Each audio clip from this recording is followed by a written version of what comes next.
Gloria a ti, Señor. En aquel tiempo Jesús dijo a los sumos sacerdotes y a los ancianos del pueblo esta parábola. Había una vez un propietario que plantó un viñedo, lo rodeó con una cerca, cavó un lagar en él, construyó una torre para el vigilante y luego lo alquiló a unos viñadores y se fue de viaje. Llegado el tiempo de la vendimia, envió a sus criados para pedir su parte de los frutos a los viñadores. Pero estos se apoderaron de los criados, golpearon a uno, mataron a otro, y a otro más lo apedrearon. Envió de nuevo a otros criados, en mayor número que los primeros, y los trataron del mismo modo. Por último les mandó a su propio hijo, pensando, a mi hijo lo respetarán. Pero cuando los viñadores lo vieron, se dijeron unos a otros, este es el heredero, vamos a matarlo y nos quedaremos con su herencia. Le echaron mano, lo sacaron del viñedo y lo mataron. Ahora díganme, cuando vuelva el dueño del viñedo, ¿qué hará con esos viñadores? Ellos le respondieron, dará muerte terrible a esos desalmados y arrendará el viñedo a otros viñadores que le entreguen los frutos a su tiempo. Entonces Jesús les dijo, ¿no han leído nunca en la Escritura la piedra que desecharon los constructores es ahora la piedra angular? Esto es obra del Señor y es un prodigio admirable. Por esta razón les digo que les será quitado a ustedes el reino de Dios y se le dará a un pueblo que produzca sus frutos. Palabra del Señor. Gloria a ti, Señor Jesús. Pueden sentarse, hermanos. En este domingo 27º del tiempo ordinario, hemos escuchado en la liturgia de la palabra dos parábolas muy similares, muy parecidas. La primera en la primera lectura del profeta Isaías y la segunda en el Evangelio de San Mateo. La primera dice que dio uva, pero la uva era amarga, incomible, venenosa, dañina para la persona. En la segunda lectura, en el Evangelio, dice que los frutos eran buenos, pero se intentaron apoderar de algo que no era suyo. Ellos eran solamente meros trabajadores. Querían quitarle la honra y la gloria al dueño de la viña, que es el Señor. Estas parábolas hablan de la relación del pueblo de Dios con el mismo Dios. Por eso Jesús la utiliza en el Evangelio, porque es algo familiar para él. Lo había leído cientos de veces cuando iba a la sinagoga, cuando meditaba, cuando oraba, cuando rezaba. Utilizaba las Escrituras y utiliza ciertos ejemplos y lenguajes conocidos para el pueblo. ¿Y qué es lo que hace que nuestra vida, como dice hoy el libro del profeta Isaías, demos frutos, pero que los frutos sean amargos? ¿Por qué ocurre eso en nuestra vida? Es un drama. Es un drama. Que Dios nos ame tanto, que Dios nos haya creado, que Dios nos haya dado tanto, haya tendido la mano tanto, y nosotros le respondamos de esa manera tan ingrata. Pues es fruto del pecado, es fruto de la desobediencia, que lo distorsiona todo, lo malinterpreta todo. Por eso necesitamos pedirle a Dios constantemente inteligencia, pero no inteligencia humana, sino inteligencia divina, la sabiduría que viene fruto de tener dentro de uno mismo al Espíritu Santo, para saber buscar la verdad en cada momento y saber corresponder, actuar y vivir como corresponde a la condición y a la dignidad de hijos de Dios, que así somos.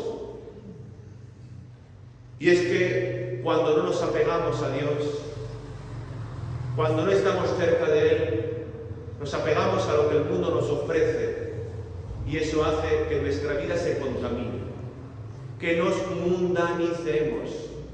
Es lo que tanto decía el Papa Benedicto XVI, la dictadura del relativismo. Todo vale según cómo se mire. Y si yo lo miro y me parece que es bueno, pues todo vale, todo entra. No mentira.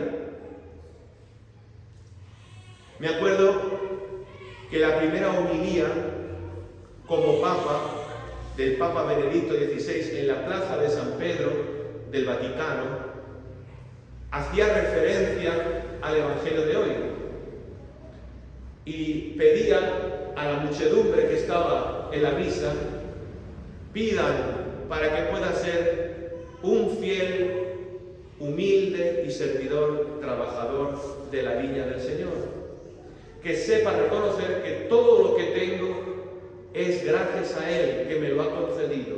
No tengo nada que no haya recibido previamente. Lo único propio mío, de mi propia cosecha, y es lo que el Señor me pide. Para Él es mi pecado. Eso es lo único que nosotros cosechamos. Y es lo que el Señor nos está pidiendo constantemente, porque nos quiere purificar, nos quiere limpiar, nos quiere regenerar. Y a cambio de nuestro pecado, quiere derramar en nosotros inmensas gracias para santificarnos.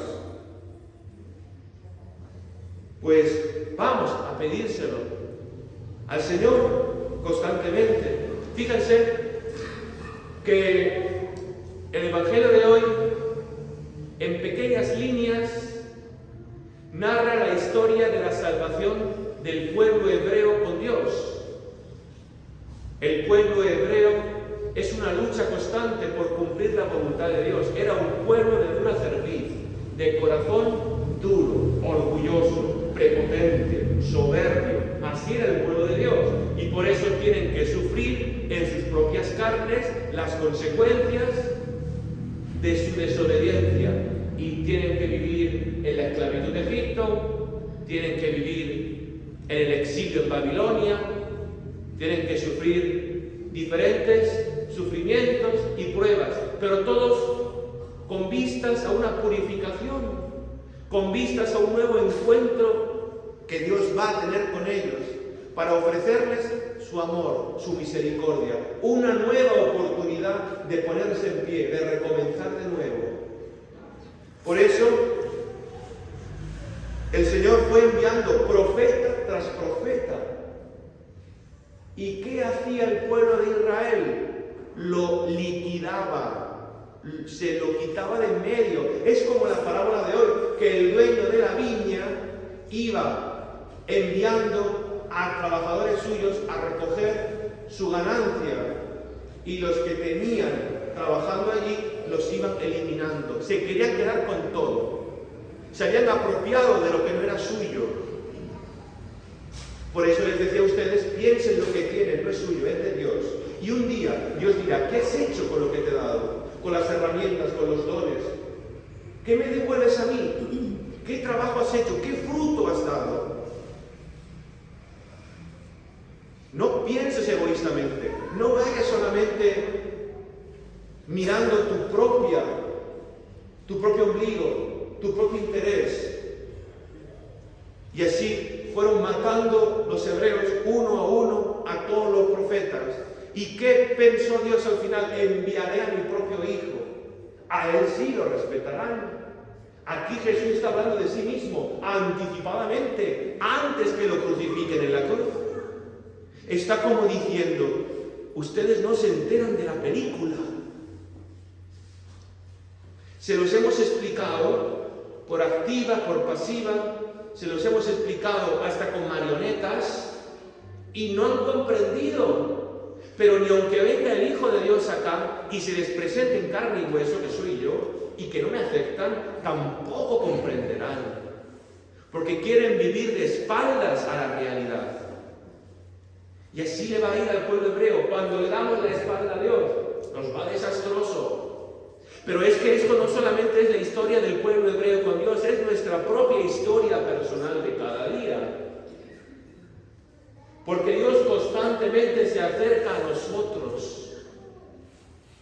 Constantemente. Y muchas veces pasa desapercibido para nuestros sentidos. No nos damos cuenta. Y cuando Dios nos ve sufrir, cuando Dios nos ve que nos vamos por caminos erróneos, Dios nos envía profetas, Dios nos envía un vecino, nos envía un catequista, nos envía un hermano, nos envía un familiar, nos envía un padre, un sacerdote. ¿Y qué hacemos? No te metas en mi vida. Déjame vivir en paz. ¿Quién te ha dado vela en este entierro? ¿Qué vas a saber tú de mi vida?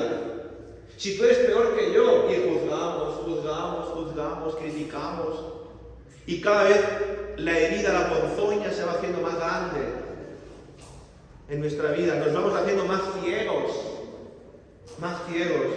Y hay una cosa más grave que el propio pecado de cada uno de los que estamos acá. Porque que seamos pecadores es condición nuestra, somos humanos, todos pecamos, desde el Papa hasta el último, todos pecamos y estamos necesitados de conversión, de misericordia, todos. Yo también me confieso cada semana o cada 10 días, porque necesito el bálsamo de la misericordia del Señor. Pero ¿qué es más grave incluso que el propio pecado? Rechazar el perdón de Dios. Qué conmovedora es la imagen de Dios hoy en el Evangelio. Dios arriesga por nosotros. Para Él somos la niña de sus ojos. Nos ama con locura. Para Él valemos su sangre derramada en la cruz. Lo valemos todo. Dios para todo con tal de tener un encuentro con nosotros. Y está dispuesto a correr ese riesgo increíble por cada uno de nosotros. Y a veces la bondad de Dios parece ingenua. A veces la bondad de Dios parece ingenua. Porque Dios está interesado en que usted se encuentre con Él, en que usted sea feliz, en que usted se salve. Y aunque usted le dé la espalda, aunque vaya corriendo en dirección contraria, Dios no se cansa. Dios va detrás de usted hasta que lo consiga. Por eso fueron matando profeta tras profeta que Dios enviaba a su pueblo. Y aún a pesar de eso, aún a pesar de saber lo que iban a hacer con su hijo, sigue enviando a su hijo día tras día, mediante la palabra, los sacramentos, en cada Eucaristía.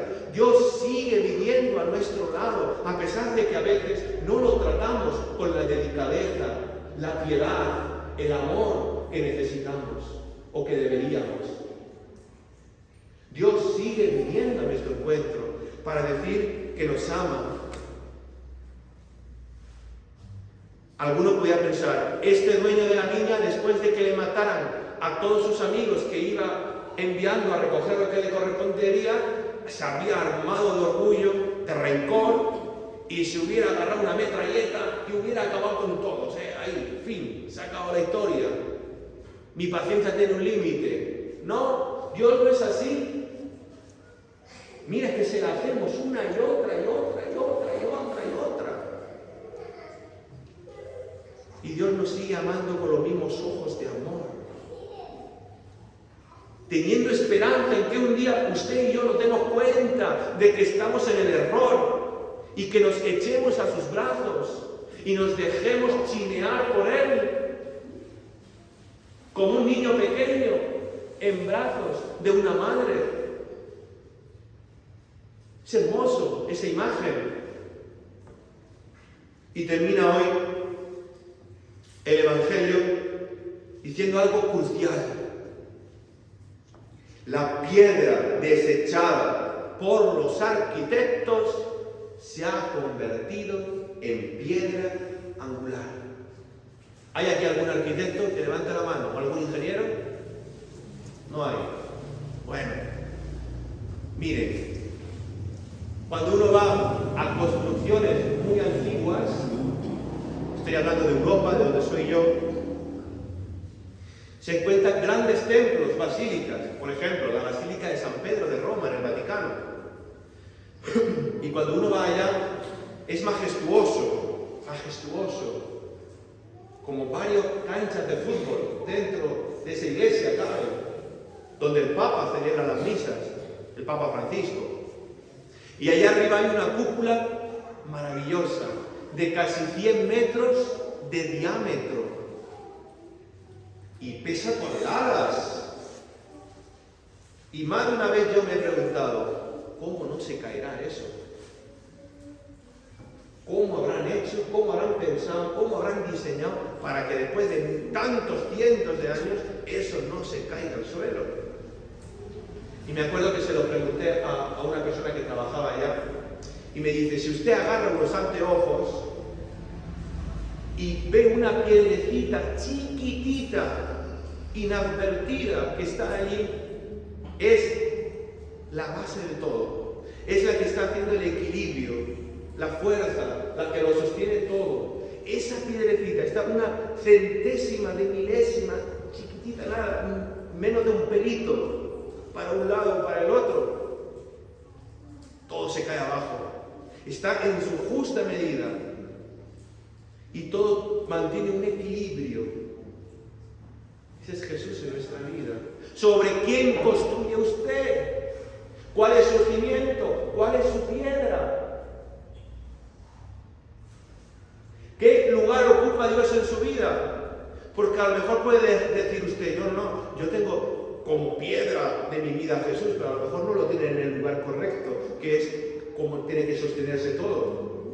A lo mejor, en primer lugar, en ese lugar que usted cree que debe de sostenerse todo, tiene el dinero, tiene su cuenta del banco, tiene a su querida con la cual está engañando a su esposa, o tiene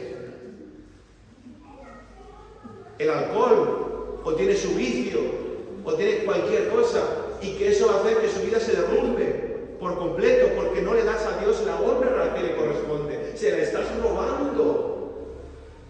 Se la estás robando. Cristo es la piedra angular. Construyamos sobre Él. Pero también nosotros somos esa piedra. ¿Nunca se habían parado a pensar eso? Ustedes son esa piedra. Ustedes, cuando salgan de la iglesia ahora después de misa y vayan a su hogar y estén con su esposa, con su esposo, con sus hijos, con sus familiares, con sus compañeros de trabajo mañana, después de toda la semana morazánica, que lleguen a trabajar de no haberse visto en varios días y de tantas cosas, ustedes tienen que ser esa piedra en el ambiente donde vivan. Y que ese ambiente donde vivan se respire, se construya de la mejor manera. Ustedes tienen que ser Cristo allí, en ese lugar. Cristo tiene que ser. Porque si la sal se vuelve sosa, ¿con qué se salará? Ustedes tienen que salar donde vayan, tienen que iluminar donde vayan. Ustedes son también esa piedra de la cual Dios quiere ser prolongación de su amor para los demás. Dios cuenta con ustedes. Y es como si al final de todo lo que he hablado hoy, después de tanto amor, tanto arriesgarse de Dios, es como si ahora mismo se apareciera Dios acá y nos dijera a cada uno, a los ojos, ¿ves, amigo mío? ¿Ves cómo merecía la pena arriesgarme por ti? ¿Ves cómo merecía la pena que enviara a mi hijo? Porque a lo mejor te has convertido a la 30 vez, pero a la 29 tenías la tentación de enviarlo todo a la porra y de acabar con todo y decir, se ha acabado todo, me peleo con el mundo, con Dios y con todo el mundo, mi vida no tiene sentido, pero ha perseverado. Dios tiene un tiempo, un momento oportuno para cada uno. Por eso la palabra de Dios siempre entra en nuestro interior y siempre la palabra de Dios pone en crisis nuestras ideas, pone en crisis nuestras comodidades, nos viene a desinstalar y nos viene a decir: tú no eres lo importante, soy yo. A ver si te enteras ya de qué va la película. Por eso Dios nunca nos da por perdidos. Quedémonos con eso, hermanos. Mucho ánimo, que Dios les bendiga y que esta palabra pueda transformar nuestra vida y nuestro corazón, pueda cambiar lo profundo de nuestro ser y ponga en riesgo ponga nuestra vida totalmente en crisis, para que vea esta palabra que en donde nos sentamos no está la verdad, sino que la verdad solamente está en lo que Dios hoy nos está diciendo. Que así sea. Nos ponemos de pie y vamos ahora a continuación